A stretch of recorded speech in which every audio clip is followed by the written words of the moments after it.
राहुल गांधी ने बता दिया वो जनता के बीच में उनकी छवि क्या है और वो जननायक के रूप में उभर सकते हैं। हिंडनबर्ग रिपोर्ट पे राहुल बरसे, बोले नहीं बरसे। उससे सत्ता पक्ष बुरी तरह से हिल गया। ललित मोदी तो जिनका नाम लिया है उन्होंने, वो तो मारवाड़ी है। फिर किसी भी मोदी को बोला तो नरेंद्र मोदी जी के यहाँ धुआं क्यों उठता है, सवाल ये है। इस सरकार के 2014 से मैंने एक देखा है, ये सवालों के जवाब नहीं देते। ये अपनी लाइन बड़ी नहीं करते, दूसरी की लाइन काट देते हैं। जितना राहुल गांधी को ये कॉर्नर करेंगे उतना राहुल गांधी हीरो बन के उभरेगा। आज के डेट में किसी पे ईडी की रेड होती है तो लोग उसे भ्रष्ट नहीं मानते, वो उसको लोग सच्चा मानते हैं कि ये सवाल पूछ रहा है, सरकार इससे परेशान है इसलिए ईडी आई है। क्या आपको लगता है कि संसद में राहुल गांधी का अडानी पर सवाल करना उन्हें भारी पड़ा और बदले की भावना से कार्रवाई करते हुए उनकी सांसदी रद्द कर दी गई? मुझे लगता है थोड़ा पीछे चलना पड़ेगा हमें। भारत जोड़ो यात्रा ही एक ऐसा सी चेंज था राहुल गांधी की पर्सनैलिटी में। जननायक के रूप में जब राहुल गांधी उभरे तो वो पहला एक बहुत बड़ा सेटबैक था बीजेपी के लिए कि जिन्हें लग रहा था विपक्ष में कोई है ही नहीं, क्योंकि सारे क्षेत्रीय दल थे। जो राष्ट्रीय दल था कांग्रेस, वो नेतृत्वहीन है ऐसा एक इमेज पूरे देश में बनाई जा रही थी। राहुल गांधी ने जो इमेज को ध्वस्त किया और फिर जो आम आदमी के सवाल है उस सवालों के साथ लोग जिस हिसाब से जुड़ते गए, क्योंकि ज़्यादातर बीजेपी की सरकारें ऐसे राज्यों में थी, उस राज्यों में उमड़ती हुई भीड़, जहाँ गाड़ियों के लिए आना मना था, जहाँ बहुत सारी रिस्ट्रिक्शंस थे, बीच में उनके कपड़ों के ऊपर हुआ, फिर उनके कोई बच्चा साथ में चल रहा तो उस पर नोटिस इशू हुए। सब कुछ करने के बाद भी राहुल गांधी ने बता दिया वो जनता के बीच में उनकी छवि क्या है और वो जननायक के रूप में उभर सकते हैं। उसके बाद जब हिंडनबर्ग रिपोर्ट पे राहुल बरसे, बोले नहीं बरसे, उससे सत्ता पक्ष बुरी तरह से हिल गया। राहुल जी के सवालों के जवाब इनके पास थे नहीं, तो जब उत्तर दिया तो उस उत्तर में एक ही सवाल का जिक्र नहीं था। कभी इमरजेंसी की बात करते हैं, कभी आज़ादी के पहले की बात करते हैं, कभी चाइना की बात करते हैं, जवाहरलाल नेहरू की बात करते हैं, अडानी की बात करने के लिए कोई तैयार नहीं था। फिर उन्हें लगा कि यदि ये शख्स ऐसा ही बैठा रहा और ऐसा ही आक्रमण करता रहा तो उसके आगे ध्वस्त हो जाएंगे, तो दूसरा एक रास्ता है कि इनको वहाँ से निकाल दीजिए। अब आते हैं हम उस केस पे। करीब करीब आज़ादी के पहले से एक कानून देश में बना हुआ है, अंग्रेज़ों ने बनाया हुआ कानून है। मैक्सिमम उसमें सज़ा 2 साल की है और जब से बना कानून 100-125 साल हो गए, तब से लेकर आज तक सिर्फ 2 व्यक्तियों को, एक आज़ादी के पहले 80 साल पहले किसी को हुआ, उसके बाद राहुल गांधी को, जिसको मैक्सिमम सज़ा दी। राहुल गांधी ने कहा क्या था? राहुल गांधी ने कहा था कि ये फला मोदी ये सब भगोड़े हैं, देश का पैसा लेके गए हैं। ये तो भाजपा भी बोलती है कि ये भगोड़े हैं, पैसा लेके गए हैं। वो तो ये भी बोल रहे थे कि हम पैसा लेके वापस आएंगे, इनसे इनको जेल में डालेंगे। तो उन्होंने कहा कि मोदी क्यों होते हैं भाई सारे लोग? तो इस पे एक मोदी आहत हुआ और उसने पूरे मोदी समाज और पूरे ओबीसी को कहा कि गाली दी है। सवाल है कि उन्होंने मोदी को गाली नहीं दी थी, उन्होंने एक कटाक्ष किया था। क्योंकि अक्सर हम कहते हैं कि भाई अरे मेरे पास गांधी होता तो मैं भी कार खरीद लेता।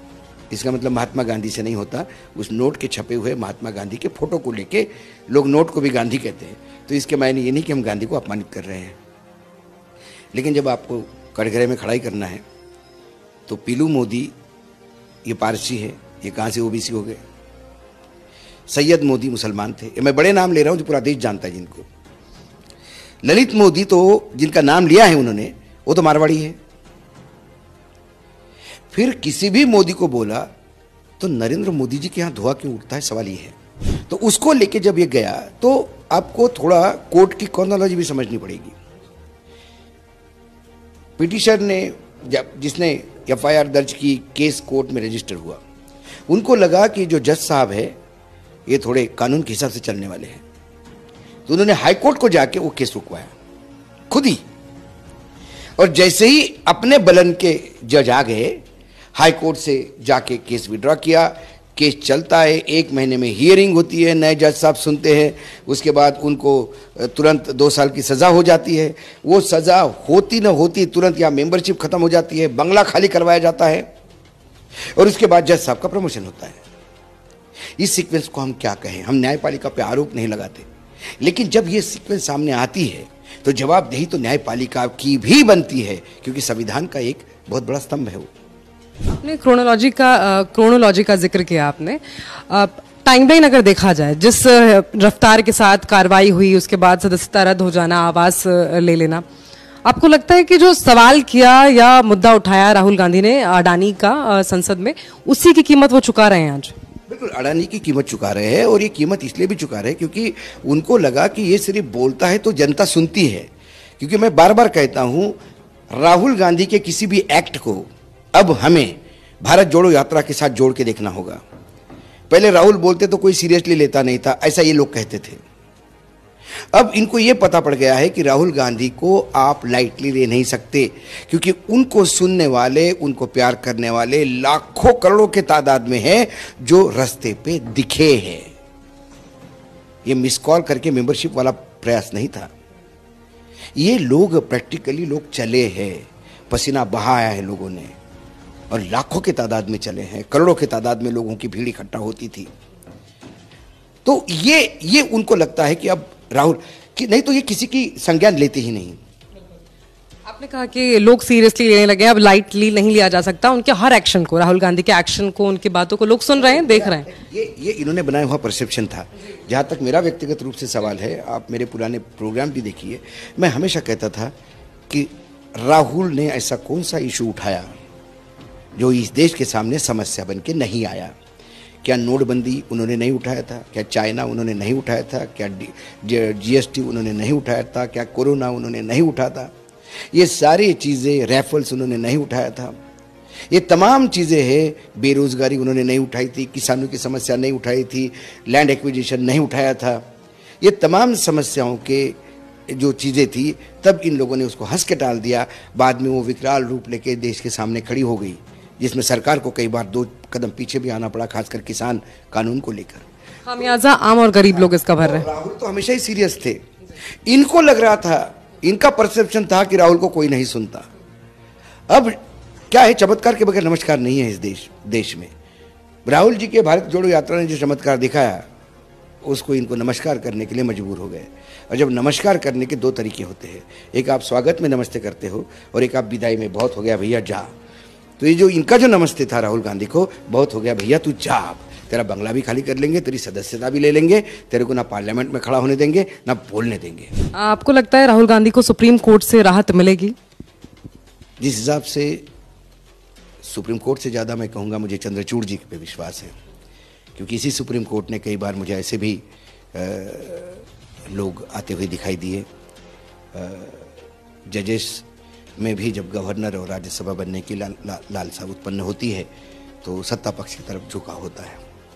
कम से कम चंद्रचूड़ जब से आए, तब से मुझे लगता है कि सामान्य इंसान जिसको ज्ञान नहीं है कानून का, जो एक सामान्य अपनी ज़िंदगी जीता है, इस देश का नागरिक है, उसकी न्यायपालिका में विश्वास बढ़ा है। और यदि न्यायपालिका में उसका विश्वास बढ़ा है, तो चंद्रचूड़ जी कॉन्स्टिट्यूशन अपना जो देश का है उसके फ्रेम में काम करते हैं, उसमें चाहे सरकार गलत हो या सरकार सही हो। क्योंकि जब निर्णय आता है तो एक के विरोध में आता है, एक के पक्ष में आता है, तो हम किसी को लेबल नहीं कर सकते। लेकिन कम से कम चंद्रचूड़ आने के बाद, उनके मुख्य न्यायाधीश बनने के बाद, मेरा तो बहुत ज़्यादा विश्वास बढ़ा है, और मुझे लगता है कि राहुल गांधी को सही मायने में न्याय मिलेगा। एक आखिरी सवाल आपसे मेरा, राहुल गांधी की संसद की सदस्यता भारतीय जनता पार्टी ने एक साजिश के तहत खत्म की। अब क्या लगता है आपको, इस भारतीय जनता पार्टी को कोई फायदा है? इसे नुकसान ही नुकसान है। जितना राहुल गांधी को ये कॉर्नर करेंगे, उतना राहुल गांधी हीरो बन के उभरेगा। और भारतीय जनता पार्टी ने, मतलब खासकर Modi ji style of functioning जो है, वो जो गुजरात में जैसा राज्य चलाते थे, विपक्षियों को या तो खरीद लो या अपने गोद में बिठा लो, या विपक्ष को नेस्तनाबूद करो, जो विरोध करता है उसको चुप करवाओ। विरोधहीन राजनीति करके यदि आप सत्ता में बैठे रहते हैं तो वो सत्ता नहीं है, वो तानाशाह है, क्योंकि आपको विरोध ही नहीं किसी का। लेकिन ये देश है, गुजरात एक छोटा राज्य है इस देश का, ये सब कॉन्टिनेंट है, या भांति भांति के लोग हैं, भांति भांति की जातियाँ, धर्म, प्रथाएं हैं। ऐसे में गुजरात मॉडल वहाँ लागू नहीं हो सकता। ढोकला सांभर के साथ नहीं खाया जाएगा, ढोकला चटनी के साथ ही खाया जाएगा। तो ये जो प्रयास हो रहा है ढोकला सांभर और हर चीज़ के साथ परोसने का, वो देश लेगा नहीं। इसलिए मुझे लगता है कि किसी भी विपक्ष के आज के डेट में किसी पे ईडी की रेड होती है तो लोग उसे भ्रष्ट नहीं मानते, वो उसको लोग सच्चा मानते हैं कि ये सवाल पूछ रहा है, सरकार इससे परेशान है इसलिए ईडी आई है, इसलिए इनकम टैक्स आई है, लोग ऐसा मानते हैं। और फिर दूसरी बात, प्रधानमंत्री की भ्रष्टाचार की जो लड़ाई है वो स्वयं ही उन्होंने ओपन कर दी। जिस नेशनलिस्ट कांग्रेस पार्टी को नेशनलिस्ट करप्ट पार्टी बोला, 3 दिन बाद उसी पार्टी को अपने सरकार में स्थान दिया, जबकि जरूरत नहीं थी, मेजॉरिटी में थी महाराष्ट्र की गवर्नमेंट, फिर भी आपने अकोमोडेट किया क्योंकि आपको वहां विपक्ष तोड़ना है। आप में औकात नहीं कि आप सामने से चुनाव लड़के अपने बलबूते पे चुनाव जीत के आओ। आपको चुनाव लड़ने में इतना डर लगता है कि आप पहले विपक्ष को खत्म करते हैं और फिर बोलते देखो वॉकआउट मिल गया, देखो वॉकआउट मिल गया। ये प्रजातंत्र नहीं है, ये मर्दांगी नहीं है। मर्दांगी तो है कि बराबर की अटल जी चुनाव लड़ते थे, हमने खुशबू ठाकरे से लेकर आज तक पार्टी देखी है, लोगों ने आमने सामने से लड़ा है, चाहे इंदिरा गांधी के सामने लड़े हैं या चाहे राजीव गांधी के सामने लड़े हैं, जवाहरलाल नेहरू के सामने लड़े हैं। इन लोगों ने कभी ऐसी नीचे पीछे से दगा देने वालों को इकट्ठा करो, ये अंग्रेजों की नीति है, तोड़फोड़ करो और फिर राज्य करो। तो वही प्रयास हो रहा है, लेकिन अंग्रेजों को लोगों ने भगा दिया इस देश ने, तो बाकी लोग क्या लगते हैं। अडानी पर इतनी मेहरबान क्यों है ये सरकार, आपको क्या लगता है, और क्यों उसे लगातार बचाने की, डिफेंड करने की कोशिश कर रही है? अडानी के लिए जो किया है वो बहुत गैरकानूनी है, वो भी जानते हैं।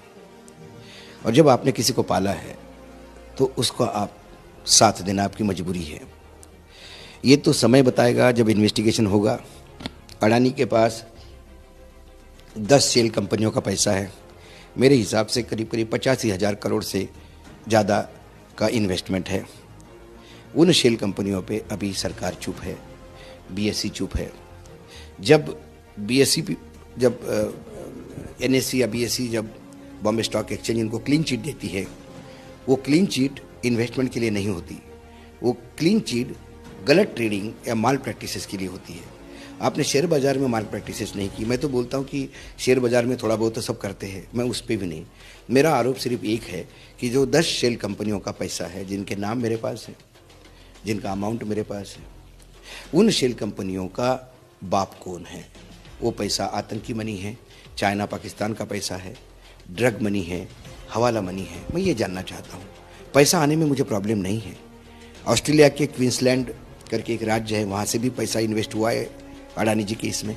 मैंने उस पर सवाल नहीं पूछा क्योंकि उन्होंने अरबों रुपए इंटरनेशनल मार्केट में लगाए हैं, उसमें से 0.001% अडानी में भी लगाए हैं। लेकिन एक कंपनी है जिसने अपने वर्थ का 99.8% यदि अडानी की कंपनी में ही लगाया है, तो मेरा पूछना एक कर्तव्य बनता है कि मेरे देश में अडानी जी पोर्ट संभाल रहे हैं, एयरपोर्ट संभाल रहे हैं, भंडारण की व्यवस्था में है, स्ट्रेटेजिक डिफेंस का भी उनके पास काम है। ऐसी कंपनी के पास पैसा किसका है? मुझे मेरे देश की सुरक्षा को चिंता है। अडानी जी के बारे में मेरे दुष्परिणाम है। ठीक है, अडानी एक उद्योगपति है, करता है, लेकिन पैसा लाने की लिमिट है। यदि आप पाकिस्तानी या चाइनीज़ पैसा लाओगे तो फिर मुझे मेरे देश में मैं सवाल पूछूंगा, क्योंकि मैं एक टैक्स पेयर हूँ।